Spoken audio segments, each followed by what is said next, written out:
Oke pemirsa, selamat berjumpa kembali dengan kami channel Warok Misteri. Saat ini kami berada di Kaliwindeng, dan sebelumnya saya ucapkan Assalamualaikum warahmatullahi wabarakatuh, rahayu bagi kita semuanya. Saya memilih tempat ini yang saya cocokkan dengan konten yang akan saya buat, yaitu tentang tutorial meditasi atau semedi. Yang di sini ada suara air gemericik dari sungai yang masih deras mengalir, dan pegunungan-pegunungan yang cukup menyejukkan pemandangan. Ini dia sungainya. Ini adalah sungai yang sama dengan jalur Waduk Bendo, Kecamatan Sawo.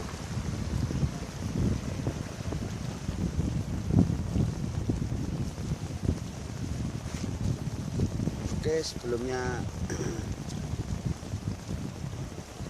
saya mohon maaf apabila konten yang akan saya sampaikan ini kurang berkenan ataupun berbeda dengan pengalaman Anda atau pengetahuan Anda, karena ini hanya sebatas pengalaman saya, yaitu tentang meditasi.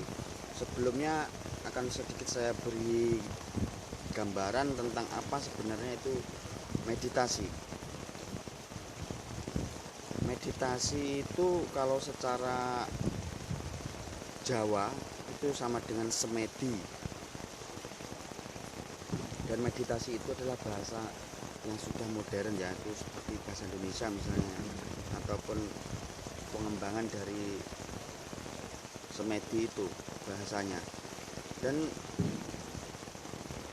di dalam agama Islam pun sebenarnya ada itu, cuman berbeda sebutannya dan mungkin tata caranya, tapi intinya semedi, meditasi dan zikir itu sama, atau lebih tepatnya kalau dalam Islam itu zikir qalbu ya. Dan mungkin ada yang bertanya-tanya, sebenarnya meditasi, semedi atau apapun itu asalnya dari mana?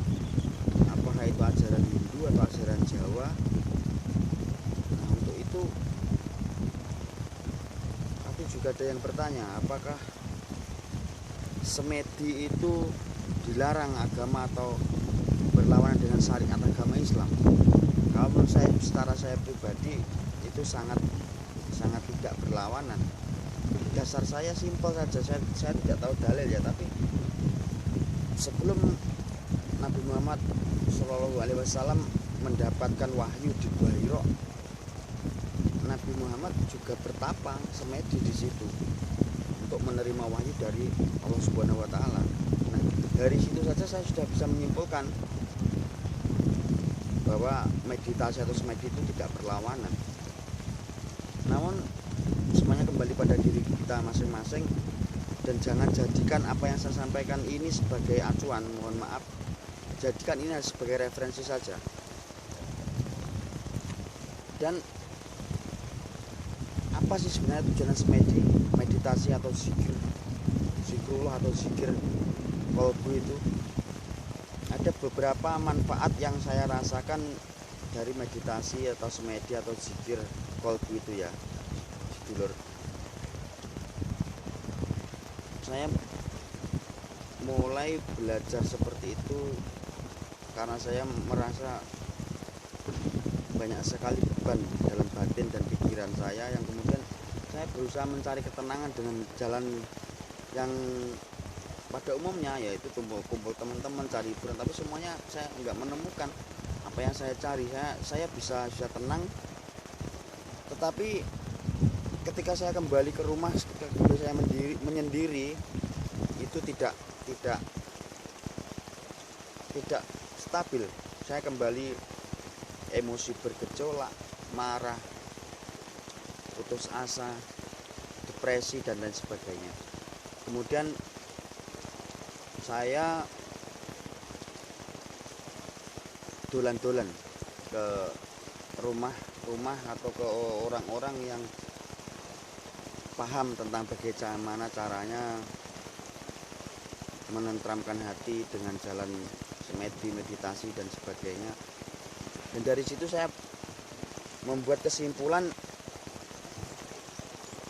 bahwa teknik ini sangat tepat bagi kita yang memiliki depresi, tekanan batin, bahkan bisa juga untuk meminimalisir sakit asam lambung. Karena asam lambung itu cenderung karena banyak pikiran ya. Oke, akan saya jelaskan bagaimana teknik meditasi itu. Teknik meditasi itu menurut saya yang saya alami, yang pertama niat kita itu apa? Niat kita, pastikan dulu niat kita ini misalnya ingin menenteramkan pikiran. Karena level meditasi itu yang saya alami itu ada beberapa ya, yang untuk yang dasarnya kita misalnya untuk ketentraman hati atau menenangkan pikiran aja dulu ya. Itu ya kita kalau bisa berwudu dulu, kemudian kita cari tempat yang nyaman, yang umumnya ya di kamar. Kalau misalnya nyamannya kita itu lampunya dimatikan ya dimatikan, kalau kita nyamannya itu terang ya dibiarkan saja lampunya nyala, dan umumnya waktunya itu malam hari yang sunyi. Namun ada sebagian yang dalam keadaan apapun biasanya tidak, itu udah levelnya udah lumayan. Tapi untuk pemula kita butuh tempat yang mendukung dan suasana yang juga mendukung. Kemudian kita duduk bersila, kita ambil posisi yang enak, entah itu posisi tubuh kita itu sebenarnya menurut saya pribadi tidak banyak berpengaruh, harus tangannya itu kayak gini atau kayak gini atau begini atau begini, itu nggak begitu berpengaruh sebenarnya. Itu hanya gimana ya, hanya suatu variasi saja menurut saya, karena yang inti itu adalah pada hati dan pikiran kita. Kemudian kita duduk bersila. Kalau secara Islam ya kita alangkah baiknya kita baca syahadat dulu, sholawat, kemudian hidayah fatihah kepada siapa, tentunya kita sudah bisa paham kepada siapa saja yang harus hidayah fatihah. Kemudian kita niat dalam hati. Kalau saya niatnya simpel dengan bahasa saya sendiri. Bismillahirrahmanirrahim. Duh Gusti Allah, kula badhe niat meditasi nyuwun padange ati padange pikir saged manunggal rasa kalih panjenengan. Asyhadu alla ilaha illallah wa asyhadu anna Muhammadar Rasulullah. Allahumma sholli ala sayyidina Muhammad wa ala sayyidina Muhammad. Kemudian kita meneng atau hening, dan kita berusaha mengosongkan hati dan pikiran kecuali diisiannya dengan Allah. Dan itu intinya. Jadi kita meneng seperti ini, kita rasakan keluar masuknya nafas, dan dibarengi dengan masuk keluarnya nafas itu kita bisa wirid dalam hati, zikir dalam hati. Dan zikirnya itu kalau saya itu tergantung ikhlasnya kita. Mau Allah, mau istighfar, mau sholawat, itu terserah kita, senyamannya kita. Dan tidak ada hitungan tertentu sampai berapa ratus atau berapa ribu ya kalau untuk meditasi, beda dengan zikir biasa. Dan itu hanya di dalam hati. Kemudian pastinya dalam proses itu kita akan selalu teringat tentang masalah kita, tentang beban hidup kita. Kita berusaha untuk meredam itu. Sambil zikir dalam hati itu kita redam itu, kita fokuskan hanya kepada Allah. Semakin ke sana, saya pastikan Anda akan merasakan suasana yang berbeda. Nanti misalnya akan semakin tenang. Dan jangan hiraukan kalau misalnya kaki kesemutan atau ada nyamuk, kita harus berusaha menepuskan perasaan itu yang agar tidak mengganggu konsentrasi kita. Kemudian setelah itu, misalnya kita untuk pertama ya, untuk dasar itu 10 menit atau 15 menit sudah cukup. Kita rasakan gimana efeknya setelah meditasi, ada perubahan atau tidak. Kalau belum ada perubahan, berarti fokus pikiran kita untuk manunggal nyawiji dengan Gusti itu belum tercapai. Jadi kita harus mengulanginya lagi, besoknya lagi sampai nanti Anda akan mengalami banyak perubahan, yaitu seperti nanti ada yang keluar dari tubuh kita, misalnya hawa panas dari punggung sini, atau hawa-hawa yang negatif dari diri kita itu akan keluar dengan sendirinya. Dan semakin tinggi lagi levelnya atau semakin sering kita melatih, kita akan semakin memahami apa sebenarnya meditasi itu. Bagaimana rasanya orang yang meditasi itu. Tujuannya itu untuk meredam amarah, menurunkan emosi, mengobati depresi, ketakutan, kemarahan, kebencian, dan segala penyakit hati.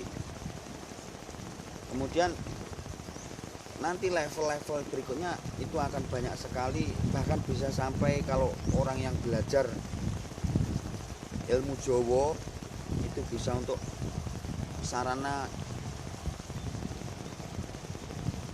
Rogo Sukmo ya, tapi itu sebenarnya hanya untuk yang mau benar-benar berlatih, untuk orang-orang tertentu. Tapi yang paling penting adalah meditasi yang kita bisa mengontrol diri kita, menata hati kita untuk bisa selalu dekat dengan Tuhan. Dan banyak lagi hal-hal yang akan dicapai jika kita sering semedi, yang pada hakikatnya semedi itu harus kita lakukan setiap saat, entah dalam kita keadaan apapun, dalam keadaan kita bekerja, kita bahkan menjelang tidur pun akan bagus kalau kita sambil semedi. Dengan tidur seperti ini, kita wirid dalam hati itu juga sudah termasuk semedi, meskipun kita tidak duduk bersila. Jika Anda mau mencoba ini, mempraktekkan ini, saya yakin seberat apapun masalah Anda, seputus asa apapun Anda, pasti akan ada perubahan sedikit demi sedikit. Karena obatnya hanya satu. Ketika kita merasa hidup ini sudah nggak berarti, sudah mentok, begitu banyak masalah, banyak beban, obatnya hanya satu: kita kembali kepada Allah. Dan ketika kita sudah bersatu manunggal dengan Allah, dengan Gusti, tidak ada sesuatu yang terasa berat. Karena apa? Kekuatan yang sebenarnya itu adalah Allah, Tuhan kita, Gusti kita. Ketika kita sudah bersatu dengan rasa, dengan zat, kita akan merasakan betapa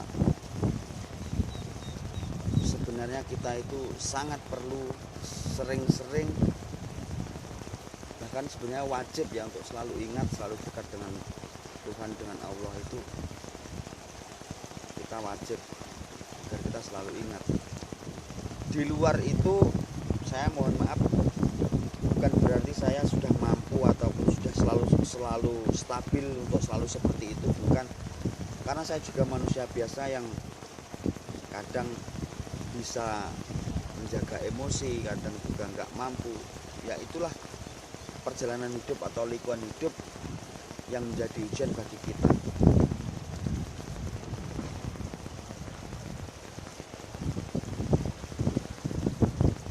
Dan saya rasa itu dulu sekelumit tentang bagaimana itu meditasi, karena jika saya terangkan masih banyak sekali tentang bagaimana meditasi itu. Dan hari ini suasana cukup panas, jadi untuk sementara saya akhiri sampai di sini. Ada kurang lebihnya mohon maaf. Assalamualaikum warahmatullahi wabarakatuh. Rahayu bagi kita semua.